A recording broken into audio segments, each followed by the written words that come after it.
இன்னைக்கு மதுரையில நான் இந்த விழா மேடையை வேற மாதிரி ஆக்குறேன்னு நினைச்சுக்காதீங்க.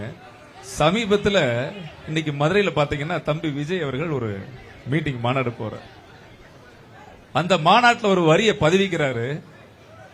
நான் உச்சத்தில் இருக்கும் போது அரசியலுக்கு வந்தவன் பிழைப்பு தேடி அரசியலுக்கு வந்தவன் அல்லன்னு ஒரு வரியை போடுறாரு. அவர் யார சொல்ல வர்றாரு? உச்சத்தில் இருக்கும் போது பிழைப்பு தேடி வந்தவன் பிழைப்பு தேடுறதுக்காக நான் அரசியலுக்கு வரலங்கிறார். யாரும் மறைந்த எம்ஜிஆர் சொல்றாரா? புரட்சி தலைவர் சொல்றாரா? இல்ல புரட்சி தலைவர் அம்மாவை சொல்றாரா? இல்ல நமக்கெல்லாம் மிகுந்த பிடித்த என் பாசமான அண்ணன் திரு கேப்டன் விஜயகாந்த் சார் அவர்களை சொல்றாரா? ஒருவேளை நேரடியா சொல்றதுக்கு வெக்கப்பட்டு ஐயா கமலஹாசன் அவர்களை சொல்லியிருப்பாருன்னு நான் நினைக்கிறேன். ஏன்னா அதுக்கு சிறந்த பொருத்தமான அவர் தான். பிழைப்பு தேடி அரசியல் செய்வது பொருத்தமான அவர் தான். அப்புறம் இன்னொரு ரொம்ப முக்கியமான விஷயம், கையை அப்படி சொடக்கு போட்டு திரு மோடிஜி கையை சொடக்கு போட்டு ஒத்த விரல் நீட்டார்ல.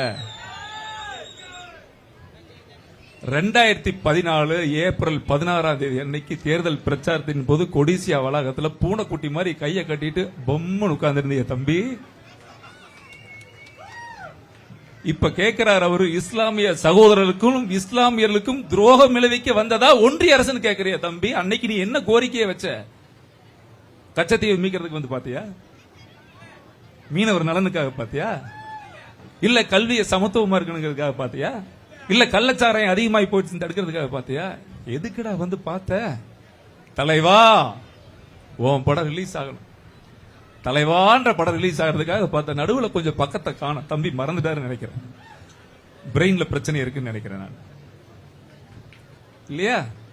மிஸ்டர் மிஸ்டர்னு கையை நொடிக்கும் போதெல்லாம் நான் ஒரு வாக்காளன் தம்பிகளா, நான் ஒரு வாக்காளன், நான் ஒரு குடிமகன். எனக்கு அப்பா யாருன்னா மோடி தான். என்னை அவர் தான் காப்பாற்றுற. ஒரு நொடியும் நீ ஒடிச்சு கையடிச்சு சொல்லும் போதெல்லாம் எனக்குள்ள ஒரு பெரிய வேதனை என்ன வந்ததுன்னா, இன்னைக்கு உலக நாடுகளே வியந்து பார்க்கக்கூடிய அமெரிக்கா, பொருளாதாரத்தை தீர்மானிக்கிற அமெரிக்காவே வியந்து பார்க்கிற ஒரே பிரதமர் மோடி தானையா? ஏண்டா அறிவில்ல? அங்கிள்ங்கிற முதல்வர அறிவில்ல? மிஸ்டர் மோடின்னு கை நீட்டி சொடக்கு போட்டு கூப்பிடுற. இதுதான் அரசியல் நாகரிகமா? நீ இப்படி இருந்தா இந்த பிள்ளைகள்லாம் எப்படி இருப்பாங்க? உன்னை நம்பி வந்திருக்கிறாங்களே கண்ணுங்களா?